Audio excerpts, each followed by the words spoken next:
அரசர் கிருஷ்ணதேவராயருக்கு இன்று பிறந்தநாள். அரசருடைய பிறந்த நாளை அந்நாட்டு மக்கள் அனைவரும் கோலாகலமாக கொண்டாடுகின்றனர். தம் பிறந்த நாளை எப்படி கொண்டாடுறாங்களோ, அந்த அளவுக்கு அரசருடைய பிறந்த நாளை எல்லாரும் மகிழ்ச்சியா கொண்டாடுறாங்க. அதேபோல அரசபையிலும் எல்லாரும் அரசருடைய பிறந்த நாள கோலாகலமா கொண்டாடிக்கிட்டு இருக்காங்க. அரசருக்கு வெளிநாட்டுல இருந்து பல பொருட்கள் வருது, பரிசு பொருட்கள். வைரம், வைடூரியம்னு யார் யாரோ கொண்டு வந்து பரிசு பொருள் தர்றாங்க. அதெல்லாம் பார்த்து அரசர் ரொம்ப வியப்போடையும், ரொம்ப சந்தோஷத்தோடையும் அந்த பிறந்த நாள கொண்டாடிக்கிட்டு இருக்காரு. அப்ப தெனாலிராமன் கையில வந்து ஒரு பொட்டலம் ஒண்ணு இருக்கு. அத பார்த்துட்டு அரசவையில இருக்கிற எல்லாருக்கும் அது என்னவா இருக்கும்? என்னவா இருக்கும்ன்ட்டு யாருக்குமே என்ன இருக்கும்னு கணிக்க முடியல. அப்ப அரசருக்கு வந்து அத குடுக்க வராரு தெனாலிராமன். ஒ பொட்டலத்த பிரிக்கிறாரு. உள்ள ஒரே காகிதத்தாளா இருக்கு. பிரிக்கிறாரு, பிரிக்கிறாரு. பிரிச்சு கடைசியில உள்ள ஒரு புளியம் பழம் ஒண்ணு இருக்கு. புளியம்பழத்த பார்த்துட்டு அரசவையில இருந்த எல்லாரும் சிரிக்கிறாங்க.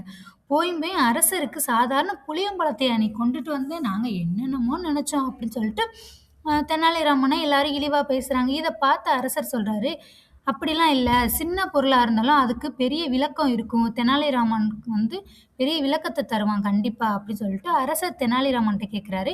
இந்த புளியம்பழத்துக்கு என்ன விளக்கம் அப்படின்னு சொல்லிட்டு கேட்கும்போது, தெனாலிராமன் சொல்றான், அரசே மக்கள்கள் வந்து புளிய மரம் மாரி இருக்கணும். அந்த புளிய மரத்துல விளையிற புளியம்பழம் தான் அரசர். அப்ப அரசர் எப்படி இருக்கணும்னா, புளியம்பழம் எவ்வளவு இனிப்பா, தித்திப்பா இருக்கோ, அதே போல மக்களும் அரசர் மேல ரொம்ப பாசமும், நேசமுமா இருக்கணும். ஆனா, அந்த அரசர் எப்படி இருக்கும் அப்படின்னா, புளியம்பழத்தின் மேல் தோல் எப்படி ஒட்டாம இருக்கோ, அதே போல தான் நம்மள சுத்தி இருக்கிற ஆசை, பாசங்கள் எதுக்கு மேலயுமே விருப்பப்படாம, மக்களே கெதி, மக்களுடைய நலனுக்காகவே வாழ்ற ஒரு அரசரா இருக்கணும். அதனால தான் அரசருக்கும், புளியம்பழத்துக்கும் ஒப்பானவர் அப்படின்னு சொல்லிட்டு தெனாலிராமன் எடுத்து சொல்றாரு. அத கேட்டோனே அரசர் வந்து ஓடி வந்து தெனாலிராமன கட்டி தழுவி, தெனாலிராமனுடைய தைரியத்தையும், புத்திசாலித்தனத்தையும் அரசர் பாராட்டினார். அதோட அரசர் என்ன சொல்லியிருக்காருன்னா, "இனிமே என்னுடைய பிறந்த நாள எந்த ஒரு கோலாகலமும், கொண்டாட்டமுமா இருக்கக்கூடாது. சாமிய வழிபடணும் அப்படிங்கிற ஒரு இது மட்டும் தான் இருக்கணுமே தவிர, மத்தபடி இந்த காசுகள் எல்லாம் வீண் செலவு செய்யக்கூடாது." அப்படின்னு சொல்லுங்கிறதுல வந்து ஒரு நல்ல ஒரு முடிவு எடுத்திருக்காரு அரசர்.